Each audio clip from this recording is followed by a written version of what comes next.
All right, so let's talk about this leap of faith. So there's a couple of things that when I jumped into this new space, this new, let's see what's going to happen.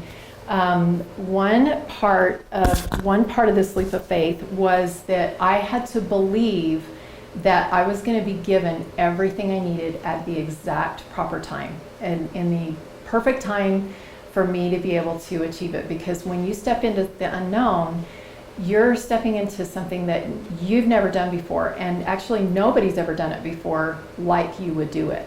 And so even if you have mentors, if you've got, people that you can turn to, it's not going to look the same as you doing it, yourself. So any new thing that you're stepping into, that's number one, is you have to have faith that you're going to receive everything that you need at the exact perfect time. And then the other thing is to have faith that you are enough. And that, if you really get really clear with, like Emily and Wendy have both said, if you get really clear with who you are on the inside, and if you can have the faith that that really is true, that you really are that awesome. And, there's not a whole lot of evidence until you actually step into it and you start doing it. Again, it's that leap of faith.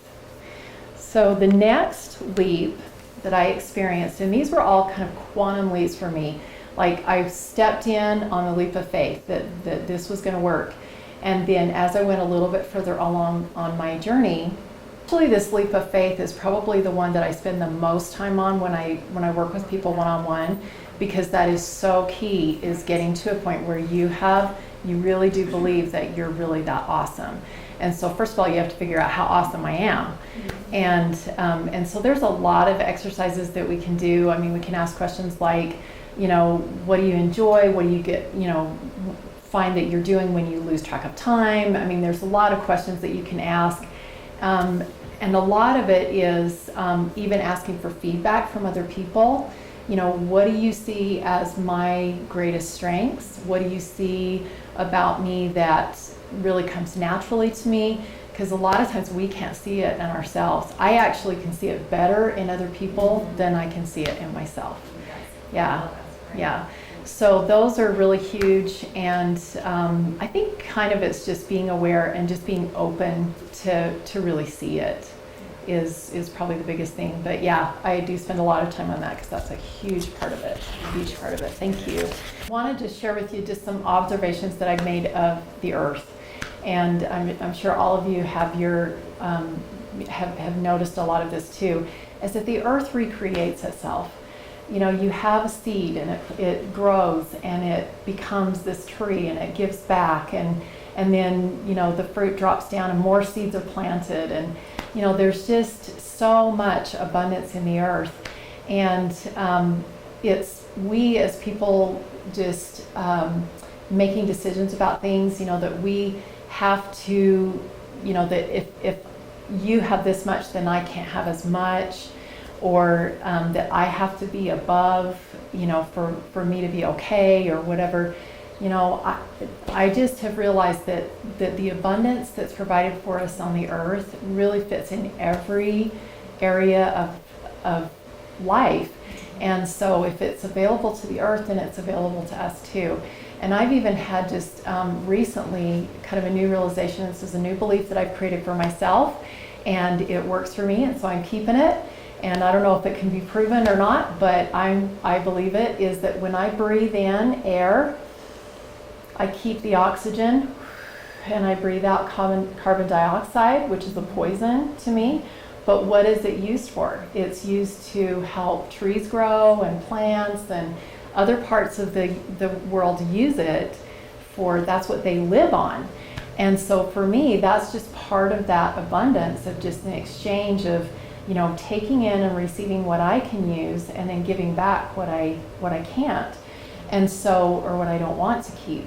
And so this new belief that I have, I loved that Emily had us breathe through our feet, because I've just recently started thinking that I have these portals in my feet that connect to the earth. And so I feel that I am participating in this law of abundance by giving a gift to the earth. I breathe in life and light and the things that work for me and that serve me. And then I can just allow anything that doesn't serve me to just be sent out through those portals in my feet to the earth. And so if I ever feel like, well, when this came about was I was feeling some stuck energy right here, kind of in that heart area, just like I was sharing before, because I was resisting actually sharing this stuff with people. And I just allowed myself to just breathe in that light and energy and life and oxygen and everything that I can use. And then I just consciously took this stuff that was sitting here and just pushed it back out onto the earth. And in this new belief that I have is that gives the earth life, that is just part of that flow. And like I said, I don't know if it can be proven, but that's what I believe, and it's working for me so far. So the next leap that I experienced was the leap of love. And this one was kind of an interesting one because it started out as the leap of leverage. And how many of you have like a negative connotation with the word leverage? Anybody? When that was the first word that came to me was the leap of leverage, and I'll tell you what it was I got to a point where the leap of faith was me stepping, the leap of abundance was me living in harmony with the earth, but then I realized, and with the universe, but I realized that I could only go so far with just me. And so the leap of leverage came about when I realized that I needed other people to keep me moving along my path. And so it was like, at first it felt like I was leveraging other people to move me along my path. And so there was a little bit of a negative connotation with that. And the word manipulation actually came into play there. But it was really interesting. I had some new insight on the word manipulation, and I realized, God manipulates the elements. He manipulates he'll orchestrate events. He'll kind of move things around in our favor, to help things be accomplished. And so when I looked at it that way, and I thought, okay, I can manipulate things for the higher good of other people as well as myself. And so when I kind of came full circle and looked at realistically without judgment and all of that, with all of these new concepts, I realized it really is just a leap of love. And what it was about was not leveraging other people to serve me, but it was encouraging other people to use their gifts to their highest ability for the benefit of the whole. And I do lead a team, and so I invite everybody within the team to use their gifts to help support the team and everything, and it just helps everybody. It lifts everybody. So it really was about me seeing that person for their highest their best good, what they could do for the whole unit, and also in doing that, then they're going to actually elevate themselves too. They're going to actually encourage themselves to live at their highest, with their highest self.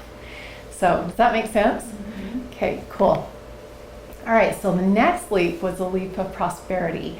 And this came about after I had done that little visualization that I did with you, where there was like this chasm between me and what I was trying to accomplish. And for me, it was like living in a space of faith, abundance, love, actually living in that place and just kind of being open to see what can my life be like if I live there. And so the question that I asked, and I can't remember so this next question that I asked, so I want to ask you this question. So go back to that place where you're seeing yourself across, or you're seeing yourself here and you're wanting to get across to a certain place. And so I want to ask the question, what if I allowed myself to, let's see, what was it? Oh, okay, sorry. Okay, so get back. Who would I be if I were completely committed? And I want you to just kind of notice what you do, what happens with this visualization, where you go, what changes. If anybody would like to share. So I just have a question for you. What if what you've learned up to this point so far, and this was the question that I had at this point, was what if what I've learned so far is really just kindergarten? Because when I got to this point where I actually leaped across and felt like I was in this land of prosperity, and I immediately wanted to turn around and just help as many people as cross as possible, and I was like, I have arrived, I'm here, I'm living this. And then the next things that came along, I was like, wow, okay, that was not the end. I'm just beginning, and I've just learned just the basics. So just kind of ask yourself that. What if what you've learned so far is really just kindergarten? This is just, the base of where you can go.